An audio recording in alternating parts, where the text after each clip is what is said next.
5 years, I have been embracing my naturally graying hair. And I want to tell you a little bit about the things that I wish I would have known when I started this journey. Now, if you want to get my full backstory on why I decided to go gray and the first few months of what that was like with pictures and the whole story, I have another video right here you can go watch that I published in October of 2019. But I started my transition in March of 2019. So that was about 8 months into my journey. Then the following year, in June of 2020, I made a follow-up video to that showing you the progress I had made on growing out my gray hair. I think that was 16 total months into my journey at that stage. About a week after I made that video, I chopped off my hair. It had grown out to about here, just below my ears, and I chopped it off into a very short bob. And so that was the end of my transitional period. All the old hair was gone. I encourage you to go watch those videos. I will link them down in the description below. And I wanted to share a little bit about some of the things that I wish I would have known back then when I first started the journey, or even in the several months leading up to it, or even the years leading up to it, that I wish I would have known, that I could go back and tell younger self, younger Brooke, here are some things you need to know that would maybe help me either make the decision faster, easier, etc. I wish I would have known that almost everyone was going to love my hair. I had a lot of misgivings about going gray. I think it was, the balancing of, it's going to make me look old. I was in my mid to late 30s when I started considering ditching the dye. I started going gray in my mid 20s, however.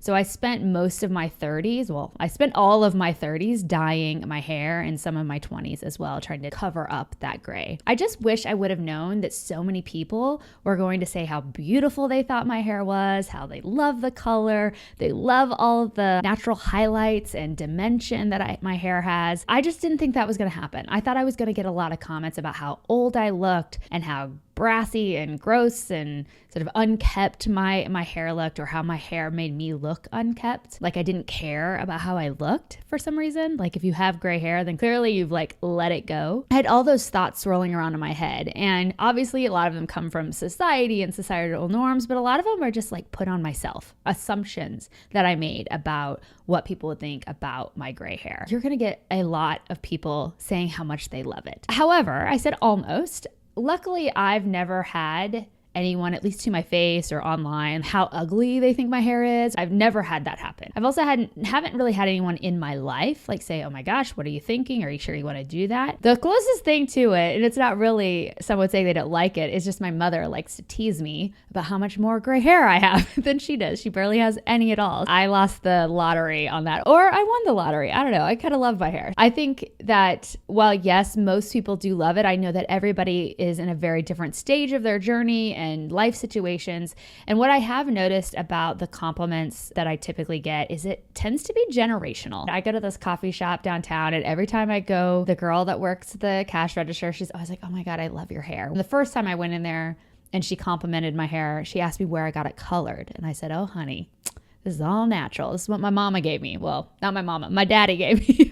My dad is very great. There is something about the generational component to this, because women who are my age or older tend to say more things around oh, I could never do that, or I don't have the confidence, or mine wouldn't look as good as yours. There is a lot of misgivings for women who are a little bit older than, in their 20s or even early 30s. Luckily, when it comes to men commenting on my hair, it's always been very positive. I've never had a man that I don't know, a stranger, say, oh my God, I love your hair. My friends, I have a friend who's a barber, and he's always like, oh my God, I love your hair. But he's into hair. So I take that as a big compliment. The girl who does my hair, she's in her 20s, and her assistant, she's even younger, 20s, but early 20s. And they're both oh my God, I wish I could get my hair that color. So I take all that with a badge of honor. I thought I was going to get all this negative attention for my hair, and it's actually been quite positive. The second thing I wish I would have known, or I wish I would have paid attention to, I think, is that no one complimented my hair before. Obviously, this has taken me receiving compliments about my hair now to realize, wow, before no one ever commented. No one said, "Oh my God, your hair looks so good." And I think that is a good indication that my hair color was not necessarily better before. And I was box dyeing. So let's take this with a grain of salt. If I'd gone to a colorist and had a proper color done, people would have complimented my hair. But because I was just trying to cover the gray with box dye, no one ever said, "Wow, your hair color looks amazing." The next thing I wish I would have known or at least considered was going gray earlier than I did. So I was 38 years old. Is that correct? 38 when I decided to go cold turkey and just grow it out. I was so tired of dyeing my hair. But I wish that I would have considered doing it much sooner. It just never even dawned on me to embrace it. And I think that there is something to the last 5, 6, 7 years. There's been this massive shift in female acceptance of our bodies and how we look. Great example. When I started doing yoga in 2008, 2009, and started going to studios and then all through the 20 teens, it was very rare to go to a yoga class and see a woman wearing just a sports bra and leggings or yoga pants. The woman would have had to been perfect. Just basically a model yogi, essentially, to make that feel welcome and okay. You never saw women with a little bit more fluff or a little bit more padding, if you will, wearing just that. But now I go to yoga every single morning to a local yoga studio, and I'm literally the only person that wears a tank top over my sports bra. Every other woman, regardless of shape and size or age even, is wearing a sports bra and her leggings because it's sweaty, it's hot yoga. I mean, it makes a lot of sense, but I never saw that before. And I was doing the very same type of power hot yoga before. I don't know. There's just been a shift on how women are just much more accepting of our bodies and who we are. And I think back when I was really heavily dyeing my hair all through the 20 teens, it just was not done. It just felt too out there. I wish I would have considered doing it sooner. Instead of doing all that damage to my hair, I could have been embracing the color, taking care of it, making it look great. Earlier, the better that you can embrace it, because the younger you are while you embrace it, the less I think you'll feel like your face is aging and all these other things are happening to your body as we age, and then you're layering on the gray hair. It can just kind of be overwhelming psychologically to be like, okay, this is real. My death is pending. Start to make you hyperly aware of your age and how you are aging. And so I think if you can embrace it earlier as 30 something or even 20 something or whenever you start going gray, if you can embrace it sooner, it can be less emotionally traumatizing as you layer on other aging things, whether your knee goes out or, you hit perimenopause and menopause and your body starts changing and reacting different ways to different things. All of it kind of happens at once and you start going gray. It could be a lot. The next thing I wish I would have known is how much confidence having gray hair, naturally gray hair, and owning it, how much confidence that would give me. I feel like it's a badge of honor. And when I walk into a space, a room full of friends or a coffee shop or a restaurant or any kind of space, I just feel kind of like a badass. I just feel like, bam, I have arrived. I am here. And I give 0 Fs about what you think. Even though I'm a very self-conscious person, naturally, I think it's like armor. It gives me the courage to be confident in a lot of other areas of my life. The next thing I wish I would have known, it was going to take longer than I thought it would. By the time I made that first video, I think the growth had gone out about this much, and we'll call that 4 inches. And I'd already been 8 or 9 months into my journey, and I just thought, this is taking forever. And when you grow your hair out cold turkey and you have that line of demarcation, you start to get the little bristly ones that poke around all over your head, and you're just like, what have I done? Why am I doing this? Why does it look so crazy? You realize you're gonna have to have a lot of patience, which leads me kind of to my next point about what I wish I had known. I wish I would have researched or realized that there were other options to transition than going cold turkey. I just decided I'm going to stop the dye and just let it grow. But I also wish I would have tried some other things, just highlights or something to make that transition a little bit smoother. That would have helped me with that confidence component too early on, because during the grow out stage, I was very self-conscious of the process. I just wish I would have made it a little bit more easy on myself. I haven't really touched on in any of my previous videos about this, but I wanted to talk about what going gray and sort of wearing your age on your head means and feels like when you travel abroad, because I just did that. So in last fall, 2023, I spent 4.5 months traveling solo all over Central and Eastern Europe, as well as London. I was working remotely for my job, so I could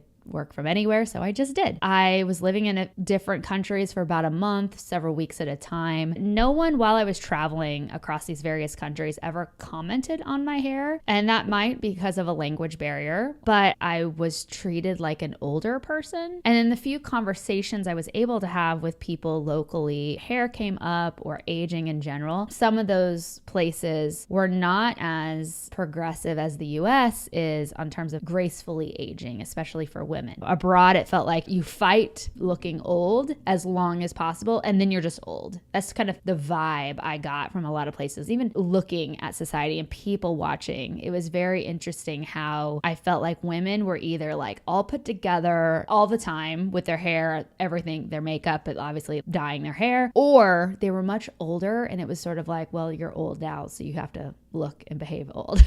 And I just think that there's a happy middle ground. You can like embrace your age and the wisdom and experience and confidence that can come from a lived experience like that. But also, I feel good. I feel like hot stuff. It didn't dampen my experience. It didn't hinder my experience in any way. I just noticed it as I was watching and looking at society and how women were either embracing it or not. Until you are someone who is aging and of a certain age, you don't realize the ageism that exists until you are somebody that could be stereotyped or misconstrued because of your age. I hear it all the time when especially women talk about getting old, feeling old. Sometimes they'll be in their 20s or in their 30s. And all I can think is like, you're so young. You're so young. And I don't know if it's because I still feel quite young, even in my early 40s. The fact that I'm very hyper aware of when other younger women comment on their age, all I can think is like, you're not old. You're not even close to old. And then if they think they're old, they must think I am an old nan. Like I am super, super old. To me, it's just mind-boggling how hyper aware women are of age and how much we comment on our age. In other ecosystems, men hardly ever comment on their age, whether they are younger or older. They don't address it almost ever. The glorification of youth, when you wear your age on your head, when you wear a full gray head of hair, I think you can't help but be hyper sensitive or hyper aware of other people's commentary about age, about getting older. I don't think that my gray hair has hindered my career in any capacity. I do think that it's a signal to others like, oh, she's older. And so maybe I think younger people tend to have a bias against older people, not knowing as much or just kind of being out of tune with society and what's hip and cool and all these things. But I don't think it's been a hindrance to me. I also think that I wear my gray hair with a level of confidence in my knowledge, skills, experience. My body of work that I've created over the course of my career speaks for itself. And so even if I am going gray, I know that I've got the receipts, I've got the goods to bring to the table in my work and my businesses. So I think it's not about having gray hair. I think it's the attitude and the mindset that you embrace along with the gray hair. And the last thing that I wish I would have known is that no one actually cares. And no one is ever going to care about it as much as you do. So while we might be hyperly aware of the line of demarcation or how long it's taking, or when you get compliments or you get negative comments or any of those things happening, you of course are always going to be super honed in to all of that. And it's going to be of top of mind to you throughout the entire journey. But for the most part, unless they're your sister or somebody really close to you, they're not going to be as invested in this journey as you are. With that in mind, if you need other people who are invested in this type of journey and you need people to ask questions to or vent to or get confidence and courage from to keep going, or you want to give up and you need to talk to other people who get it, who get how hard this is, join one of the many communities. I try to make sure when I see women who are either growing out their gray or have grown out their gray, I always try to make contact with them. I will say, I love your hair, because I know how good that feels too, to hear it from other people. You look great and it's okay. You can embrace this gray hair. At the same time though, realize that you don't need validation from anybody else, whether it's good or bad. You can do what you want with your hair. Good luck. Enjoy your hair. Enjoy the fact that you get to age and age gracefully with these beautiful locks. See you in the next video.